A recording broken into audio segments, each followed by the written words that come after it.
Vamos a iniciar leyendo unos textos claves. Se encuentra en Mateo capítulo 19, verso 5 al 6.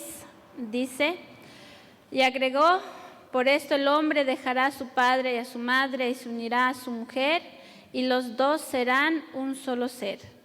Así que ya no son dos, sino un solo ser. Por tanto, lo que Dios ha unido, que no lo separe el hombre, que no lo separe nadie. Mateo capítulo 19, verso 5 al verso 16. El siguiente texto, 5, 6. El siguiente texto está en Efesios capítulo 5, versos 1 al 4.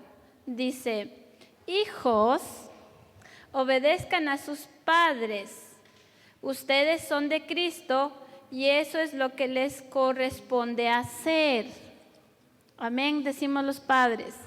Pero continúa en Efesios capítulo 5, verso 4. Y ustedes, padres, no hagan enojar a sus hijos. Más bien, edúquenlos y denles enseñanzas cristianas. Amén.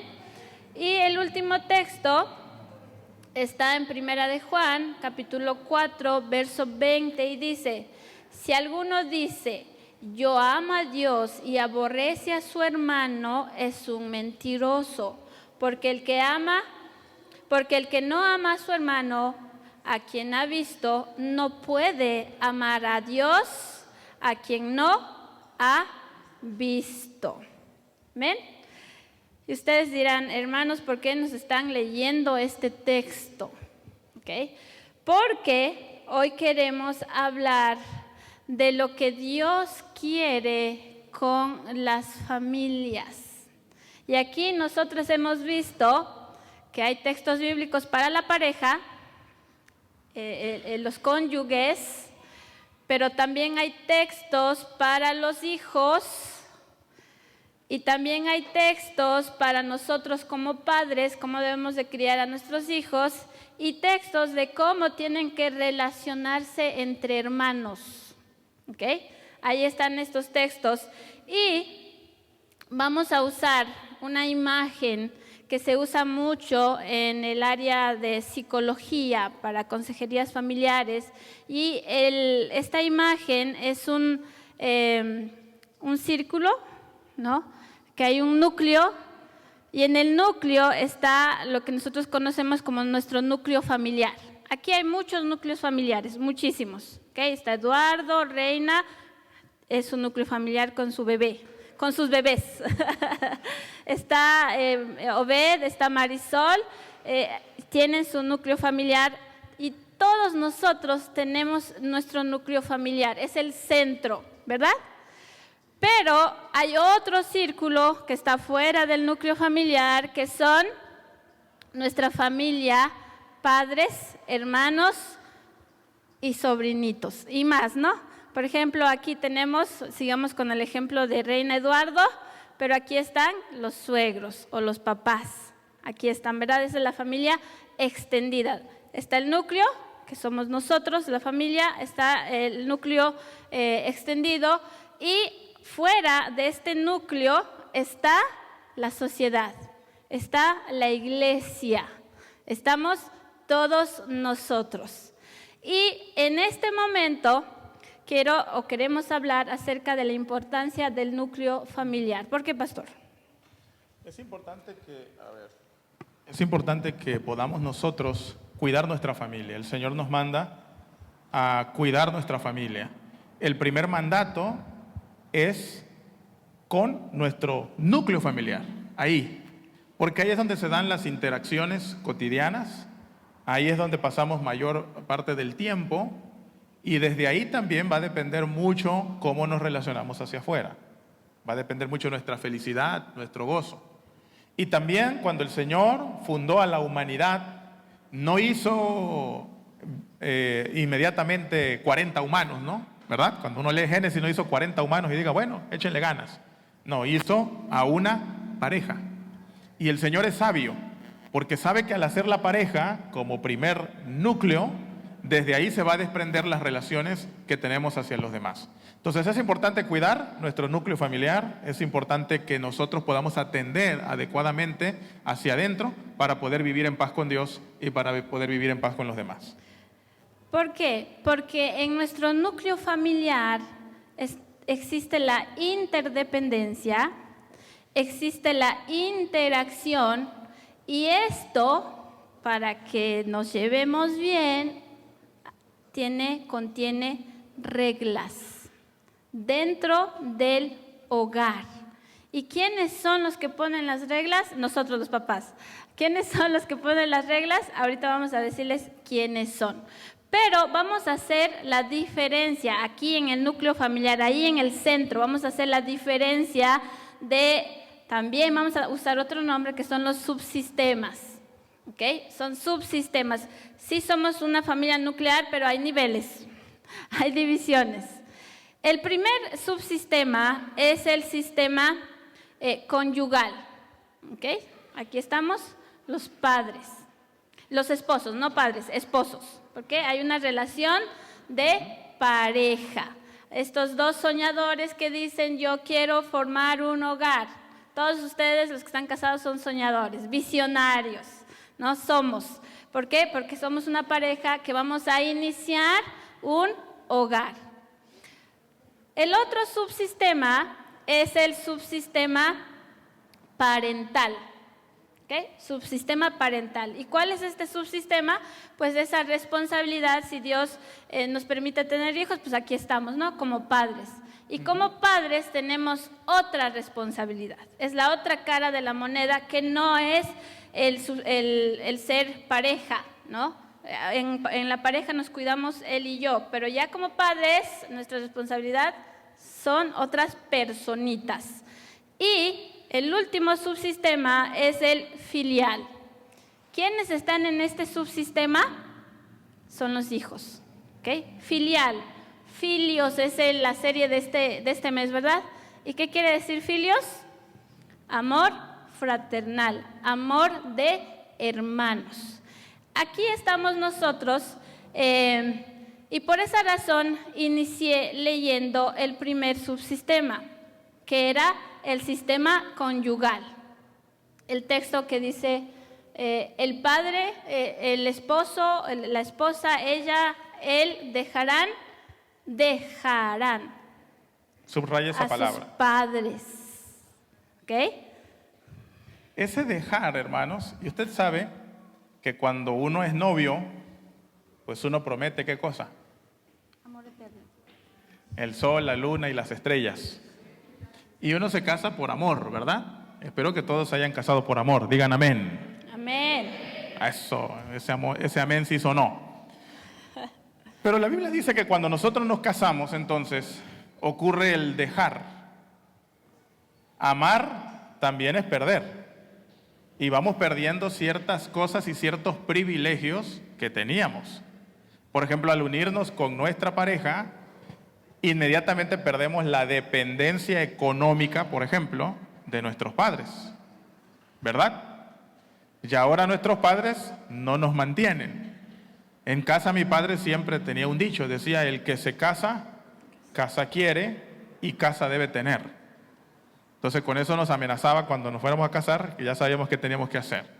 Entonces al momento de unirnos, vamos perdiendo ciertas cosas para formar un nuevo sistema, como decía mi esposa. Y ya en ese sistema estamos ella y yo. No sé cuánto tiempo, por ejemplo, ustedes estuvieron sin hijos, nosotros tardamos alrededor de 3 o 4 años, y en ese nuevo sistema estamos nosotros, es un proyecto de vida. Ahora nuestros sueños son de nosotros, nuestros hábitos son de nosotros. Muchos problemas en el matrimonio empiezan porque a veces psicológicamente no hemos dejado la otra casa. Y decimos, es que mi mamá cocina mejor. Es que en mi casa lo hacemos así. Es que allá con mi padre era así. Y tú no lo entiendes, tú no sabes. Y cuando no solamente no aprendemos a dejar físicamente, sino no a dejar psicológicamente, estamos afectando la creación del nuevo sistema. ¿Sí me explico? Porque este es un nuevo sistema. vamos a construir hábitos que son de nosotros. ¿O qué pasa a veces cuando llega mamá a casa, no? Cuando estábamos recién casados. Y mamá llega y hace una radiografía de toda la casa, ¿sí, no?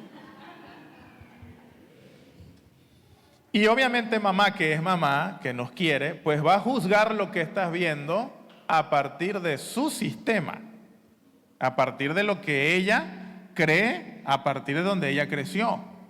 Y entonces va a decir, miren nada más cómo viven ustedes, qué vergüenza. Y entonces cuando esas cosas empiezan a incluirse, a inmiscuirse, entonces empezamos a crear, porque a veces protegemos más a mamá o a papá que a nuestra pareja que Dios nos acaba de dar.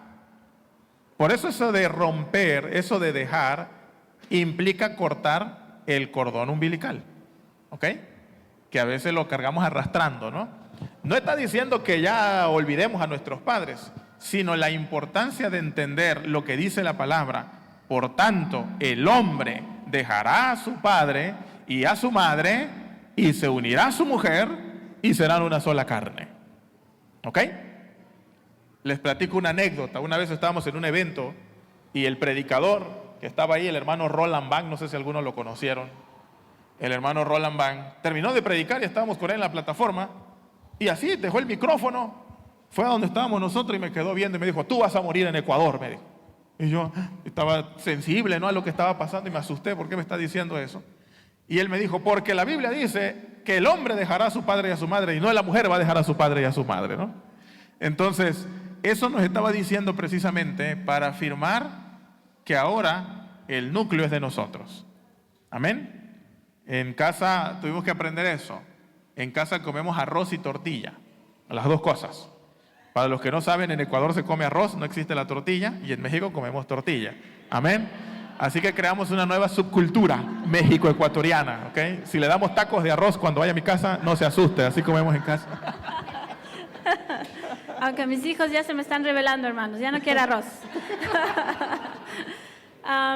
Y por lo mismo, porque es nuestra familia, porque es nuestro núcleo, ¿quiénes son los que ponen las reglas en el hogar? ¿Quiénes son los que ponen las normas en el hogar? ¿Quiénes son los que plantean las metas en las que vamos a caminar, por las que vamos a luchar? No es papá, no es mamá. Somos nosotros, porque ya es nuestra responsabilidad, porque hemos iniciado un proyecto de vida familiar, ¿sí? Entonces, hay otro texto por acá, Efesios capítulo 5, y todos decimos amén, versos 21 al 25, nada más les voy a leer algunos, dice, ustedes que honran a Cristo deben sujetarse los unos a los otros.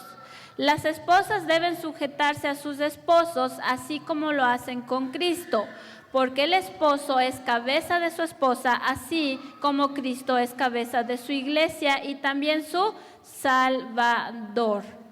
Los esposos deben amar a sus esposas, así como Cristo amó a la iglesia y dio su vida por ella. Amén. Este texto habla de eso. Mi esposa se sujeta a mí y yo me sujeto a mi esposa porque la amo. El amor a mi esposa, como Cristo ama a la iglesia, es una especie de sujeción también a ella. Porque eso significa que no voy a amar a cualquier mujer. ¿Sí me explico? La Biblia me manda a amar solamente ¿a quién? A mi esposa. Y con un amor del nivel con que Cristo amó a la iglesia. Ya se imaginarán, ¿verdad?, qué tipo de amor es. Y obviamente mi esposa responde a ese amor y a partir de aquí empezamos entonces un nuevo núcleo, es el nuestro, donde empezamos a proyectar. Las metas que tenemos ahora son de nosotros, la forma en que nosotros nos vamos a proyectar hacia adelante son nuestras. Yo creo que podemos pedir un consejo, los padres siempre están ahí para decir, papá, dame un consejo sobre cómo debo administrar mis finanzas. Pero si usted le dice, papá, ¿en qué me gasto el dinero este mes? Dime por favor. Y la esposa le dice, oye, pero esto no lo estamos... No, mi papá me dijo que no. Entonces va a tener problemas. Porque ahora las relaciones, aquí es el nuevo sistema que el Señor nos ha permitido crear y entonces nos organizamos a partir de nuestras metas, nuestros sueños y las cosas que el Señor pone en nuestro nuevo hogar. Y por esa razón es que nosotros aquí, cuando los psicólogos hablan de este sistema, dice, les leo literal, este subsistema tiene mayor poder en la familia, pero también una responsabilidad, porque nosotros somos los que vamos a poner las reglas del juego en nuestra familia. ¿Okay? Platicarles un poquito del post que pusiste en la mañana. Hay una regla en la casa. Por ejemplo, tenemos varias reglas. Una de ellas tiene que ver con la iglesia. Porque los hijos en la medida que van creciendo ya no entienden, no vienen como yo. Yo vengo a la iglesia porque conozco a Cristo, porque el Señor me salvó y porque entiendo todo eso, lo que significa para mi vida. Pero mis hijos no lo entienden. Mis hijos están chicos y piensan que los traemos a la fuerza por algo que todavía no logran entender bien. Pero entonces hay una regla en casa. Hoy no vinieron porque se nos accidentó ayer la de en medio, se cayó, se lastimó el brazo y se cortó aquí la pierna. Y entonces tuvimos que sentarnos y decir, si no vamos a estar nosotros, quiero que cuiden a su hermana, ¿no? Porque hay que estarla llevando para allá y para acá. Entonces, pero no pueden faltar a la iglesia, es una regla de nuestra casa. Y en la mañana puse un post ahí, ¿no? A ellos les digo, y creo que se lo he dicho a varios de ustedes también en algún momento, ir a la iglesia, les digo, es como ir a la escuela, no es negociable. Yo no me levanto los lunes y le digo, hijo, ¿quieres ir a la escuela hoy? ¿Cómo está tu ánimo para ir a la escuela hoy? ¿Tienes ganas? Hijo, ¿quisieras quedarte a jugar y no ir a la escuela? Yo nunca le voy a preguntar eso y nadie de ustedes lo va a hacer, ¿verdad? Uno sabe que tienen que ir a la escuela porque es importante para su desarrollo laboral, etc. Y lo mismo le digo, ir a la iglesia es como eso. Ustedes se van a levantar en la mañana y no me van a preguntar si pueden ir, si se sienten de ánimo, porque venir a la iglesia les va a poner su plataforma espiritual sobre lo que van a construir. Mucho de su estabilidad y de su felicidad va a depender de cómo construyan su espiritualidad. Y por eso no se negocia, pero eso es una regla de la casa. Y se las explico, quiero que la entiendan, que no los estoy obligando a la iglesia simplemente porque me da la gana que vayan a la iglesia. No. Van a la iglesia porque para ellos es importante y está contribuyendo a su formación, como también lo hace la escuela. Y obviamente mi anhelo es que acepten a Cristo como su Salvador personal y se entreguen para vivirle a Él eternamente hasta que Él venga, pero tengo que llevarlos al proceso de que empiecen a cambiar la iglesia por una relación personal con Cristo como cada uno de nosotros. Amén. Amén. Por esa razón, ya este subsistema que inició aquí con la pareja como cónyuges pasa al subsistema parental. ¿Ok? Ya es papás a hijos. Por esa razón, en Efesios, el texto que les acabo de leer hace rato, dice, hijos, este fue el primer texto que me enseñaron cuando tenía apenas 5 añitos, creo yo, ¿no? Dice, hijos, obedezcan a sus padres. Ustedes son de Cristo y eso es lo que les corresponde hacer. El primer mandamiento que va acompañado de una promesa es la siguiente: obedezcan y cuiden a su padre y a su madre. Así les irá bien y podrán vivir muchos años en la tierra. ¿Amén? Reglas requiere obediencia. Pero no se acaba ahí, ¿ok? Porque continúa en el versículo 5 y dice, y ustedes padres no hagan enojar a sus hijos, más bien edúquenlos y denles enseñanzas cristianas. ¿Por qué? Porque si nosotros somos los responsables de dar las reglas, las normas, eso quiere decir que nosotros somos personas adultas, personas maduras, personas responsables, personas que están dando su mejor esfuerzo, se están quemando el lomo para traer el pan a la mesa, ¿ok? Es por eso esta recomendación en esto de ser padres de hogar, no solamente es dar reglas, sino sé consciente de quién eres. Eres una persona adulta, eres una persona madura. Yo tengo 3 niños y cuando quiero explotar, siempre digo, tiene 13 años, tiene 9 años, tiene 8 años. no tienen 40 años como yo. No, vamos a calmarnos, vamos a calmarnos, vamos a calmarnos. Híjole, dije mi edad. Vamos a calmarnos, vamos a calmarnos. No tienen 35. Okay. No tienen 25 años, no. Adelante. Amén. Entonces, es importante que la relación, según la Biblia, nosotros como hijos obedezcamos a nuestros padres. Los hijos que están acá, que tienen padres, el Señor nos manda a obedecerlos, a respetarlos, a honrarlos. La honra que debemos de tener a nuestros padres es importante.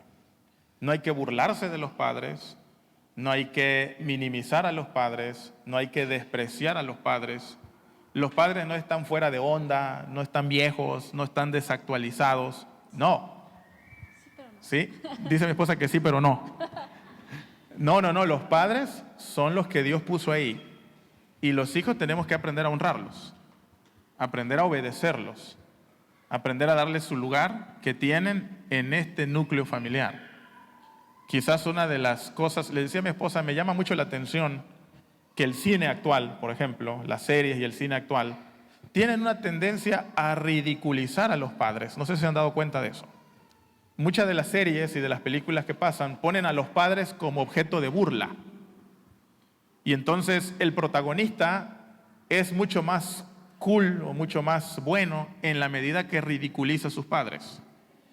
Y entonces nos ha tocado ver varias series donde el hijo o los protagonistas llegan sus padres y los tratan mal. Se ríen de ellos, los tratan como fuera de contexto, como que no entienden, como gente que está... Y muchas veces esto pasa a la conciencia de los jóvenes y creen que lo que es ficción funciona en la realidad. Y no es así.